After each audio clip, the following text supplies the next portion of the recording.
Imagine this. You wake up inside a foggy forest. Shadows stretch across every path. Every branch looks like a monster. Every sound feels like a threat. You're overwhelmed by possibilities. Wolves, bandits, ghosts, something worse. Then in your hand you notice a razor.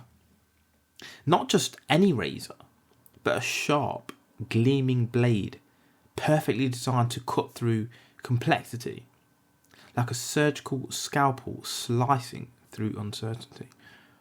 That's what Occam's razor is. A mental blade for clarity. By the end of this episode, you'll know how to wield it in your thinking, your relationships, and your work, to slice through paranoia, overthinking, and unnecessary drama. Occam's razor is named after William of Ockham, a scholastic philosopher from England who lived in the late 13th, early 14th century. He was part of a tradition of thinkers who sought to make sense of the world logically and clearly. The term razor is metaphorical, of course. Think of it as a tool that cuts away unnecessary assumptions. Just as a razor removes hair to reveal clear skin beneath, Occam's razor removes complexity to reveal the simplest path to truth. But here's the historical twist. Aristotle, centuries earlier, had formulated essentially the same principle, calling it the law of parsimony. He argued that nature does nothing in vain, that explanation should not multiply entities unnecessarily. Occam later popularised this idea, and he didn't invent the concept. The razor isn't about blindly picking the simplest solution. It's about starting where the fewest assumptions are needed, then escalating only if evidence forces you to. Here's a practical example everyone knows. Doctors in medicine, physicians are trained to think horses, not zebras. That means when a patient comes in with a cough, fever or rash, the doctor first considers common, simple explanations. The horse, before exotic diseases, the zebra. But there's a caveat, isn't there? This can also be a disadvantage. Sometimes doctors miss a rare disease because they're starting with the obvious. Without proper tests or information, assumptions, or even simple ones can lead to mistakes. That's the razor in action. It guides, but it's not perfect. Let's make this personal though. Imagine this, you're lying in bed at night. Outside you hear hoofbeats.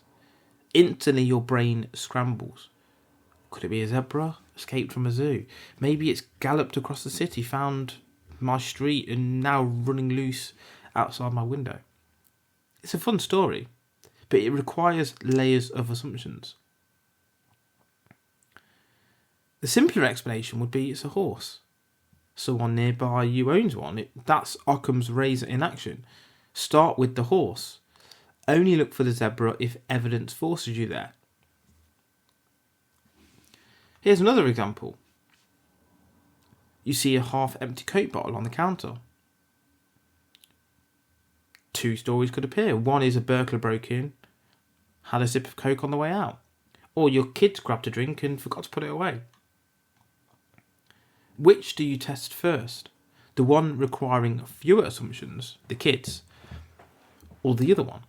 And that's the razor at work, because our brain loves drama. We crave stories, conspiracies and patterns.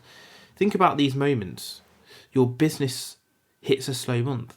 Do we assume that life and God is punishing you, or just that costs need adjusting? Your partner doesn't text you back for hours. Do you assume they're pulling away and they're going to dump you, or that maybe their phone potentially has died, or they're in the middle of something? You wake up late. Is it that the universe is conspiring, or just your alarm failing? Occam's razor keeps you anchored. Check the horse first, not the zebra. The principle isn't just academic. It saves lives, in fact. Sherlock Holmes said, once you eliminate the impossible, whatever remains, however improbable, must be the truth. Holmes looked at horses first as well, only considering zebras when the evidence demanded it. Jon Snow in London Night 1854 and not the one that you find in the TV series. Cholera devastated the city.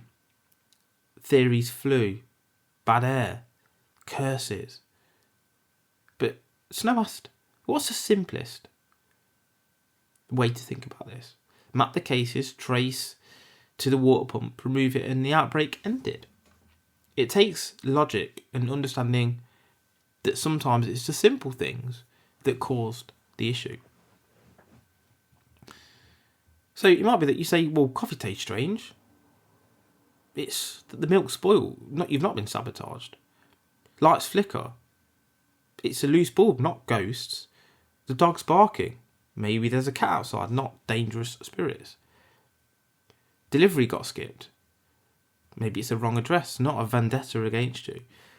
The ATM ate your card. Maybe it's a technical fault, not hacking. Your friend didn't laugh. Maybe he just missed a joke and he's not angry with you. Mate, the remote's missing. It's probably in the couch cushions, not that thieves have stolen it. The neighbour didn't wave. Maybe they just didn't see you. It's not that they hate you. The car alarm went off. It's probably the wind or someone's gone too close, not thieves. Your app froze. Maybe it's a glitch, not hacking. Your homework's missing or your laptop. Maybe you left it at the desk and not a teacher sabotaged it. The shop's closed. It's probably a bank holiday or they're on holiday, not the fact that they're lazy. A stranger didn't smile back. Is that they're distracted or that they're rude? Each one is a horse, not a zebra. So we should always start with the simplest explanation first. And here's a practical toolkit. List possible explanations for whatever it is you're trying to understand and ask which needs the fewest assumptions. Test that first. Escalate only if evidence demands it. Remember, gather information before deciding, especially for serious matters. The razor is a guide, not a substitute for evidence. Remember the foggy forest?